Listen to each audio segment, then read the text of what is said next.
What's going on, everybody? Welcome back. I am glad you're here.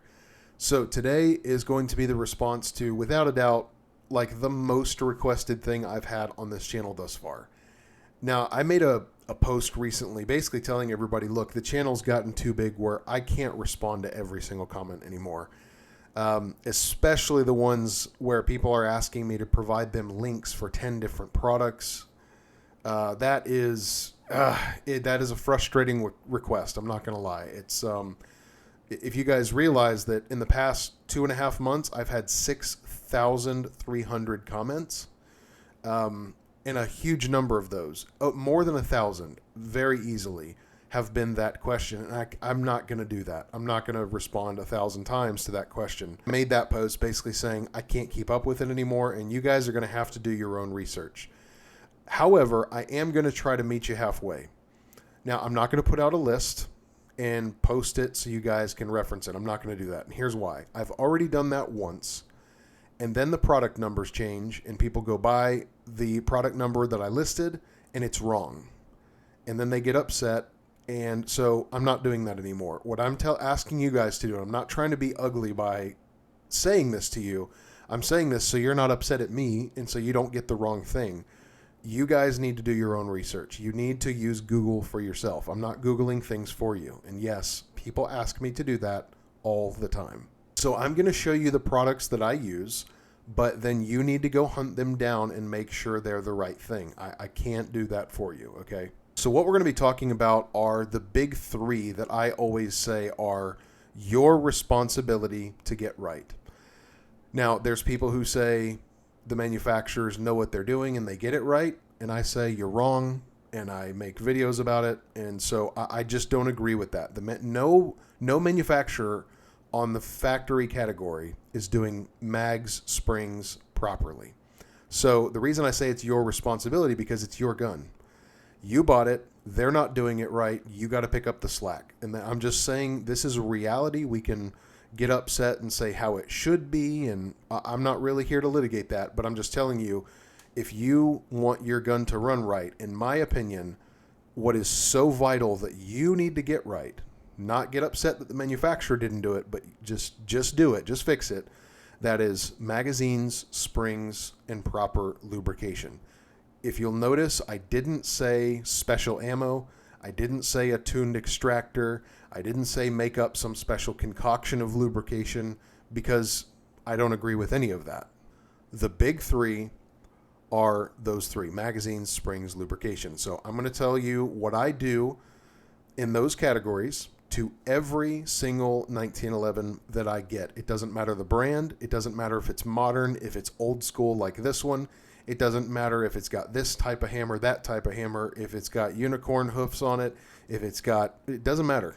Like, every proper 5-inch 1911 in 45, and that's all I use, this is the same treatment they get across the board, unless there's an extenuating circumstance like my Kimber, which I've talked about in the past, where I did have to use a different weight mainspring, but that's another video for another time. So, and that's also worth pointing out. I'm not talking about 9mm, 38 supers. I'm not talking about commanders. I'm not talking about officer size. This is for 45, full size, all steel. That's it. And just so you know, and again, guys, I'm not trying to be mean. I'm just trying to answer all the questions in advance that people are going to ask, so I'm thorough. I'm not going to recommend 9mm or 38 super springs. I'm not going to recommend commander springs. I don't do any of that, and here's why. I could Google it and tell you what Google says, but here's the problem. Google's not always right, because what Google's going to give you, or any search is going to give you, it's going to index likely, forums, and you're going to get people's opinions, which aren't always correct. The springs and the things that I use in these guns, the reason I recommend them is because I have tested them over 15 years. And so I have bet my life on them. I've watched them work over tens of thousands of rounds. I know for certain these products work. And so it's just an integrity thing. I can't in good conscience go Google a bunch of data for you guys and throw it at you, because I don't know if that's right. So I don't shoot 9mm. I don't shoot commander. Anyway, that's what this is for. So we're talking about a very specific, well, really the only true 1911, really. All right, so let's start with springs. So the first thing I do on any 1911 when I first get it is take it completely apart, clean it, and while it's apart, I go ahead and swap the springs. Now, a lot of people get really upset because they feel like I should, like, quote unquote, give the factory springs a chance. I don't need to. I can look at a leaf spring, for instance, and just know right away whether or not it's gonna last. Recoil springs are always wrong 100% of the time. I've never popped a 1911 open from the factory and the recoil spring be right, so I don't need to shoot it. Doesn't matter. It's not going to last. So basically, starting out, I use a Wilson Combat bulletproof leaf spring. Now, their Factory Plus is also good, but if you want, in what is, in my opinion, the very best leaf spring, these are tough. They really hold the bends you put in them better than anything. They last forever. These are the way to go, and they're like $8. And so these are super affordable for literally the best leaf spring on the planet, in my opinion. Now, what do I mean by that? So, when you're tuning a leaf spring, basically you are, putting bends in these hands, right? Let me just go ahead and pop this out of the package. Okay, so these hands have to be bent to put the appropriate amount of pressure on your sear, on your disconnector, and on your grip safety.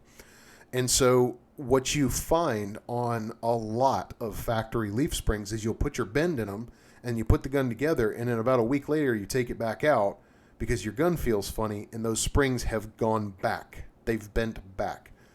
That doesn't happen on these bulletproof leaf springs. These are very, very stiff, very tough springs. So whatever pitch you put in them is going to stay. And really the only way for that to not happen is you bend it too much and too far and you just break it right in half. Now, that's never happened to me, but I'm just telling you, these springs, this is a lifetime spring. Okay, I trust these. My Springfield Armory has one of these in it from like 10, 12 years ago. It's the same one.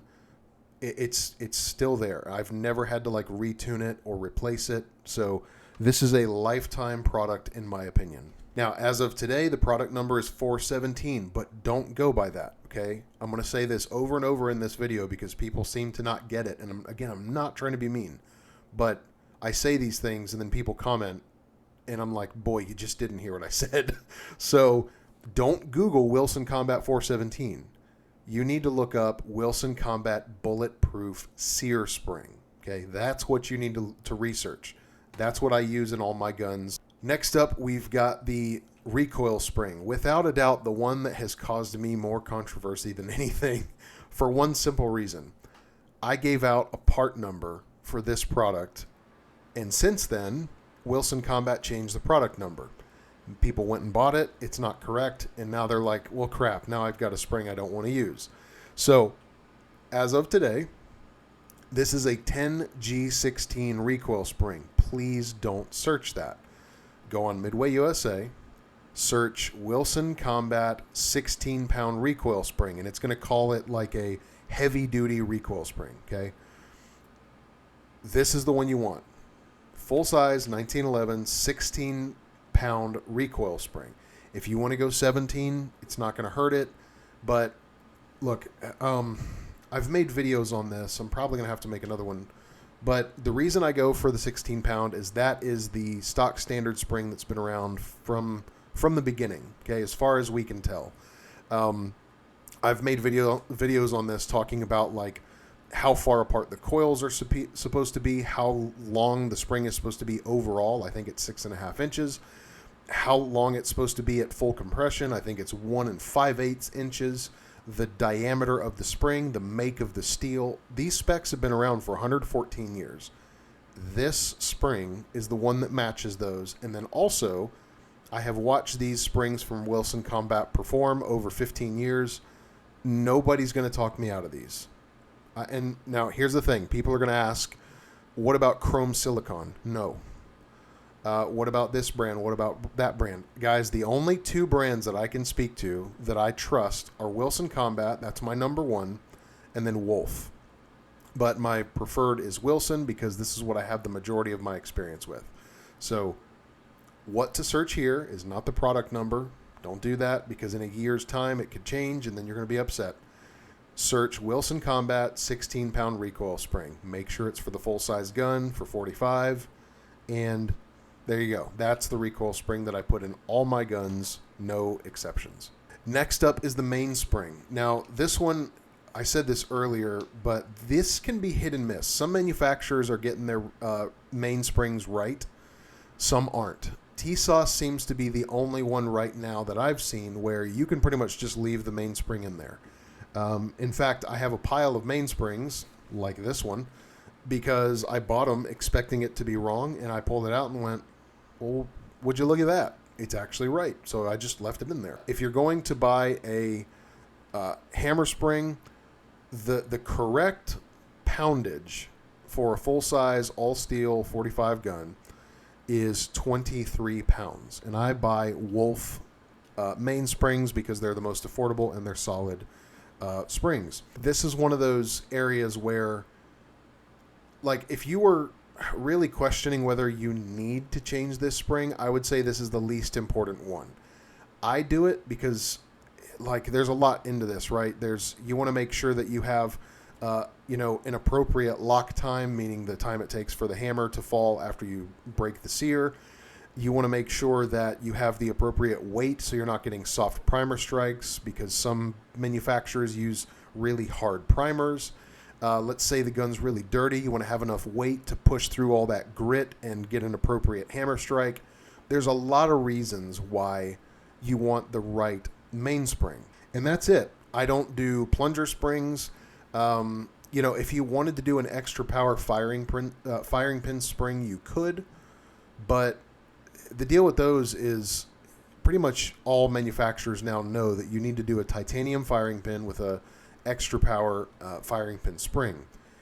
I don't really know of too many who don't do that right because it's a liability thing for them. And also for them to be able to sell their guns in certain states, they have to pass certain standards for drop test safety. And so that's a real standard thing across the board. I don't really know anybody who's doing like carbon steel pins with, short springs. So if you want to change it, you can, but I think across the board, pretty much everybody's doing that right. I don't change anything else though, like, plunger spring, really honestly guys, if your plunger spring here is a little weak, just take it and pull on it. Just freaking stretch it out real hard. And guess what? You just added a bunch of weight to the spring. So that's all I ever do.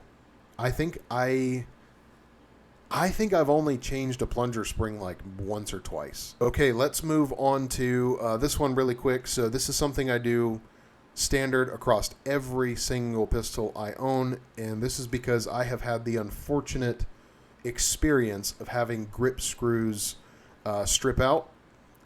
What's even worse is it spins the bushing in the frame as you tighten it, and then the bushing strips the frame out. That is a nightmare. That's what happened to me. So to prevent that, what I do is I use these. You can find them on Amazon. They're Chalice grip screw O-rings. These are very thin. They're not like the ones you get from VZ Grips that are super, super thick.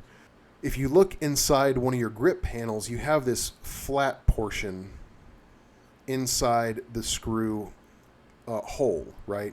And that is where the head of the screw is bottoming out on the grip panel and pulling it into the pistol. Now, that's fine. That works. However, as you're tightening it down, you're really bearing down on the grip, which is then putting stress on the end of your screw. Not the end of the world. However, what you can do to help not put so much stress on the screw is using these O-rings. Now, instead of that screw bearing down on that hard plastic or bone or micarta, whatever your grip's made out of, it's bearing down on the rubber, which smushes as you tighten it, and so it acts sort of like a brake pad, right? And so now the thing that's getting pushed down and compressed is the rubber, not your threads. Now, people are going to dispute this, and go right ahead, that's fine. But I have seen over years of taking grip screws out of guns and, just when you're cleaning them, that last little bit of the grip screw doesn't have the threads rounded off when I use these O-rings. You guys can say that's not scientific. I'm not here to litigate that. I'm just telling you my experience. If you don't care about that, here is an undeniable fact. O-rings act as vibration isolators. So if anybody has ever had grip screws come loose on your 1911, I know you can pick up brass and tighten them. It's super old school. I get it. But what's even better is for your grip screws to not come loose. Now, some people would say tighten them down really hard and all that. Again, you are risking stripping out your bushings and your screws. I hate that idea. What these O-rings do is they act as vibration isolators. My grip screws absolutely never come loose. And my screws are not that tight. They are not that tight. I take that screwdriver, and once I feel them start to grab, I just go just like an eighth of a turn, maybe a quarter turn. And now it's just smashing that little O-ring flat, stop. So not only do your grip screws not have to be as tight, which is going to spare your threads across the board, it's also going to keep them from backing out. And so this is such a cheap solution to a problem that can be a real nightmare if you do it wrong, like I have in the past. So this is a 24-pack, $12, worth every penny. All right, let's talk magazines. This one's really important. Really, really important. So before I even talk about magazines, people are going to ask, what about this brand? What about that brand? I don't know. Okay. I have a lot of mags. I've got Metgars. I've got random, bargain bin magazines. I've got Colts. I've got, gosh, you name it. I have somewhere around 70 or 80 1911 magazines. Probably 20 of them need to be thrown away.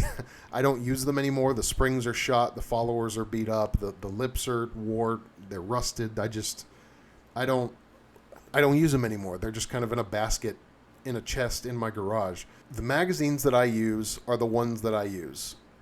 If you guys are going to ask, what about your magazines? I'm just going to tell you these are the ones that I use, okay? So all of these magazines are from the same manufacturer. People say that it's Checkmate who makes them. People say that it's this guy, it's that guy. I don't know.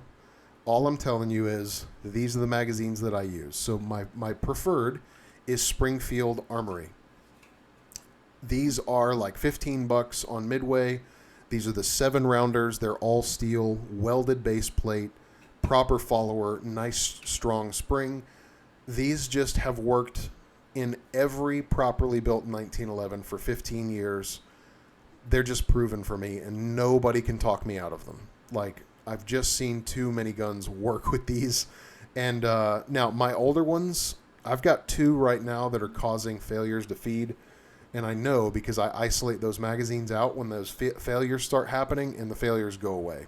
So your springs can get weak in these, and they can start causing problems. But overall, this is my go-to standard magazine. Springfield Armory, 7-rounder. There you go. Next up would be the Springfield Armory with the base plate. It's the same exact magazine, except it is stainless and it has a base plate. Same mag. They work great. So there you go. There's those. Next up is Checkmate. It's the same magazine. The only difference is this one is Parkerized, and it has a little stamp there saying that it's Checkmate. Same follower, same spring, 7 rounds. Next is Kimber. Again, this is the same magazine as these other mags. They're the same thing. The only difference is this is stainless with a good polish on it. It has the same follower, same welded base plate. It's the same. Last on this list would probably be Colt. It seems to be made in the same factory as these. Like, all the markings are identical, the dimensions and everything. However, the Colt has a little bit of a different follower. So I didn't put this one on that one on the table because I don't know about that one. I haven't shot it a ton, but I know about these. So Springfield Armory mags, Kimber mags, and Checkmate, they're all the same magazine with different finishes at the end of the day. These are the ones I recommend. That's it. I'll say this about Wilson Combat mags. Now, to prove to you I'm not anti-Wilson Combat, there you go. Like, I just recommended to you their products. So I'm not anti-Wilson Combat, but here's the deal. The 47 Delta mags from Wilson Combat are not magical. They do not solve all feed problems. They're not as durable as people report they are. And they don't work in all guns. I've seen it. The base plates on those pop off way too easy. The followers can kick up and out and get, caught up in the action. It's happened to me. I don't like plastic followers. So I don't think they're these amazing, perfect magazines that work in everything. These mags have a far better track record for me than Wilson Combat 47Ds do. Now, I own, I think, 4 or 5 47Ds. They're okay. They're fine. But if I'm going to trust my life, these are the ones. And it's not just like catastrophic failures of their mags that I've seen, which is very minimal. I'm going to say it's happened like twice, okay? But I have not had that with these mags, ever. I've not had any mags just like fall apart. I've had them wear out, after 15 years. That's fair, right? That's expected. But I've never had them just like rapid, unplanned disassembly, right? I've never had that happen.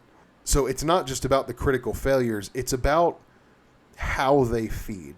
I've talked about this a lot, but there's some mags that it's like, okay, it worked technically, but barely. Like, you can hear that it feeds rough and it's clunky and it feels like the gun's right on the edge of wanting to jam up, and the cases are real scratched up and marred as they feed, right? That's not normal. These mags, if the gun is set up properly and built properly, they feed super, super smooth. There's like no resistance. These are what I recommend. So I'm happy for you guys to make your comments and say what works for you. I'm glad your stuff works for you. I'm just talking, if you're asking the question, here's my answer. It's those 4. Springfields, Checkmates, Kimbers, and if you want the base plate, I'm sticking with Springfield as well. What holster do I use? El Paso Summer Cruiser. This is a recent purchase, but pretty much anything like this, the Milt Sparks, Galco Summer Comfort. This is it. This is my main. So there you go. And then another very frequently asked question, what defensive ammo do I carry? And you're about to be very underwhelmed, my friends. This is what I use. This is Remington UMC jacketed hollow points. They are nothing special. Here's the deal. Here's what I believe. I believe a 230 grain bullet chambered in 45 going about 850 feet per second has been working for a long time. So that's what I carry. The only reason that I carry these is because they're 230 grain going about 850 feet per second. That's it. I don't believe in magic bullets. I don't believe in any of that. I think at the end of the day, when you factor in, differences of barriers, clothes, glass, doors, wood, plaster, all these things, hollow points are not guaranteed to work. And so what I want is I want the right diameter, I want the right weight, and I want it to run in my gun. That's what I care about. I don't care about plus P. Again, this 230 grain 45 has been working for too many years for somebody to argue and say it needs to be plus P. Now, if that's what you do, I'm not judging you. That's okay. You make your choices for yourself. And if it's working for you, I wish you the best, and I wish you never have to use it. But because people ask, this is what I use. So this box of 50 is $35. What's great about these is I carry them. Once they start getting a little beat up from being loaded in mags and chambered and all that, I just go to the range and shoot them and order another box. I shoot the whole 50, and I have been doing this. I probably buy a box a quarter. I run all 50 rounds through whatever 1911, and every single 1911 I own has run a box of UMCs. And keep in mind, these are like beat up, UMCs. They're not like fresh out of the box. Now, they run fresh out of the box fine. I've done that. But I'm just saying, like, it's not optimal conditions. And all my 1911s run these. So all of the people who say 1911s can't run hollow points, how do I even calculate this? I guess over like the past 6, 7, 8 years that I've been carrying these, since I gave up the magic bullet belief, I I mean, just, I guess, do the math. 250 rounds a year I've shot out of my whatever gun with hollow points. I've never had a failure. Never. Not once. People that say 1911s have to run ball have an improperly built 1911. They're not using good mags. The gun is not properly sprung. It's not properly lubricated. Or, here's the last one, they're using bullets that have a very weird profile. So while I don't agree that, 1911s have to have ball to run, that's not true.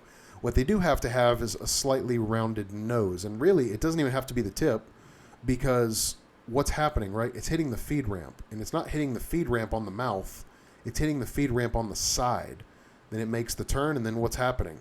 It's hitting the barrel hood, and it's making the turn, right? So as long as it's profiled correctly, it works. And I've proved that over years with thousands rounds of these. Like, guys, I've been doing this same thing for a long, long time. All right, and then let's close the video out with lubrication, because we talked about mags, we talked about springs, we talked about, some extra stuff like the grip O-rings, holsters, hollow points, all that stuff.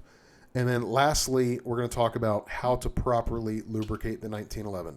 Now, this is a quick lubrication. If you go look at my disassembly video, I talk about in there just basic, like, as the whole gun is stripped, how do you lube things as you put it back together. This is like a basic, what you should do once the internals are lubricated and all that. This is just like your basic lubrication process. So personally, I am going to take the slide off.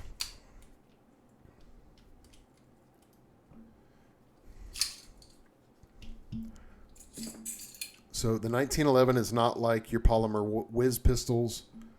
They have some extra places that require lubrication. Okay, so I'm going to start with the frame. First of all, I'm going to put, and by the way, I'm using just 5W30 here.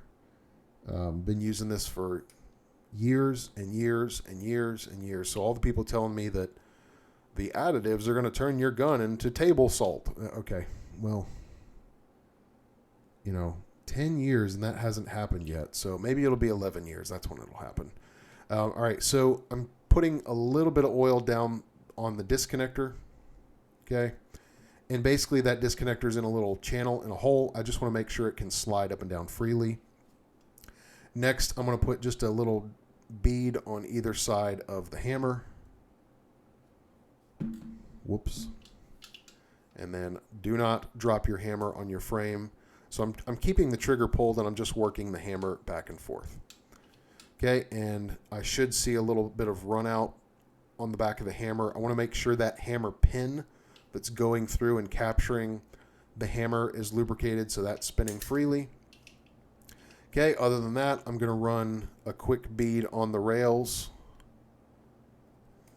And don't be afraid to go a little bit ham bone here, because if there's too much in the gun, it's going to push it out. It's that simple. You're not going to malfunction your pistol by putting too much lube. And the people that say, well, what happens if you drop it in the dirt? Don't drop it in the dirt. All right, so I did the rails, and then I also put a tiny little drop on my thumb safety detent, just so that's nice and free. On the slide, I like to just make sure that the bottom of the bolt is, I just run a little bead like that. And then just make sure it's wet. That's it. Nothing crazy. And that's about it. I'm going to put my barrel in. And now this is really, really, really important. Your barrel link is a very important center for reliability in the 1911. Make sure it's lubed. Like, I can't emphasize that enough. So I'm going to put it down on the pin that captures the barrel link. Work it back and forth. Okay, I also like to take some and just do like that. One little stripe across the barrel. And the reason is so that my guide rod, or plug, as I like to call it, can slide nicely on the bottom of that barrel. There's nothing grabbing and interfering. Now, before I put it all back together, I'm going to put in my bushing. And then I'm going to push the barrel all the way forward. And I'm going to just hose it on there, okay? Rub it in with my finger, just spread it out. Then I'm going to grab it by the link, and I'm just going to work it back and forth, okay? And then once it's back, you're going to see a lot of excess there. I just wipe out that excess. You don't need to have it that wet. All right, no, I do not lubricate my springs. They usually do a pretty good job of not rusting.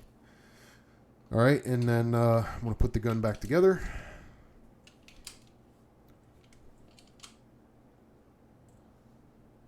Okay, next thing is slide stop pin. Now mine is visibly wet with lubrication. This is another part you need to make sure is lubricated. It cannot be dry. It will not run. The gun will cease to function if your barrel link is really, really dry. It might run for a little while, but I'm not going to chance it. All right, so now the gun is back together. I'm going to get rid of some of the excess. Okay, and then we're still not done. I'm going to do one more thing here. I'm going to take a bead, and I'm going to go on the top of the barrel hood, let that run down the side, over the top, bead, run down the side. So I'm putting a big enough drip to where it's going to literally roll down the side of the barrel hood, and then I want to work that in. Okay, so now, right now, there is legit too much oil in it.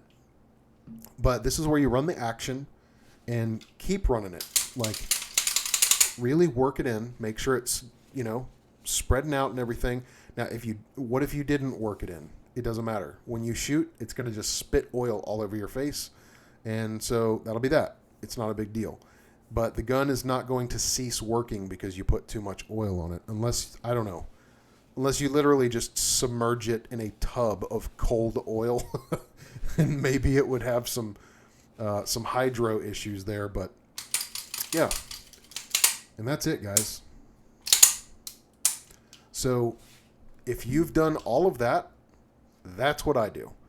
That's how I lube the gun. That's how I spring it. That's, those are the mags I use. Those are the bullets I use. That is the list. I hope that was thorough for everyone. I know it's going to be a little bit of a longer video, but I like to be thorough. I like to be descript and make sure that everything is laid out. I give my reasoning. So hope that was helpful for everybody, and this will become the reference video for what I do to my 1911s. So hope that helped you guys out. We will see you on the next one.